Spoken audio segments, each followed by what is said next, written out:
ವಿದ್ಯುತ್ ಶಾರ್ಟ್ ಸರ್ಕ್ಯೂಟ್ನಿಂದ ಬೆಂಕಿ ಹೊತ್ತಿ 2 ಅಂಗಡಿಗಳು ಸಂಪೂರ್ಣ ಸುಟ್ಟು ಕರಕಲಾಗಿರುವಂತಹ ಘಟನೆ ಗಜೇಂದ್ರಗಡ ಪಟ್ಟಣದ ಕುಷ್ಟಗಿ ರಸ್ತೆಯ ಈದ್ಗಾ ಮೈದಾನದ ಆವರಣದಲ್ಲಿ ಸಂಭವಿಸಿದೆ.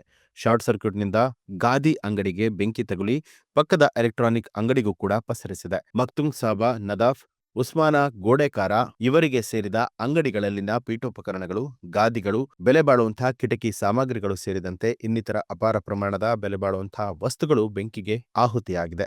ಇನ್ನು ಘಟನೆಯ ಕುರಿತು ಅಗ್ನಿಶಾಮಕ ದಳದವರಿಗೆ ಮಾಹಿತಿಯನ್ನ ತಿಳಿಸಿ 2 ಗಂಟೆಯ ಬಳಿಕ ಅಗ್ನಿಶಾಮಕ ದಳದ ಸಿಬ್ಬಂದಿಗಳು ಆಗಮಿಸಿದ್ದು ಸ್ಥಳೀಯರು ಆಕ್ರೋಶ ವ್ಯಕ್ತಪಡಿಸಿದರು. ಅಂಗಡಿಗಳಿಗೆ ಬೆಂಕಿ ಹೊತ್ತಿ ಸಂಪೂರ್ಣವಾಗಿ ಸುಟ್ಟು ಕರಕಲಾಗಿತ್ತು.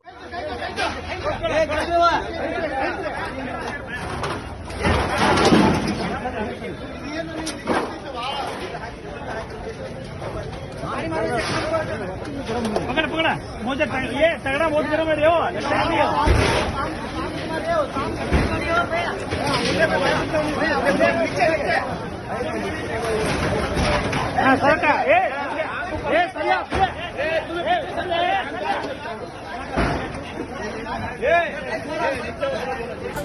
ನ್ಯೂಸ್ ಅಲರ್ಟ್ ನಿಮ್ಮಿಂದ ನಿಮಗಾಗಿ.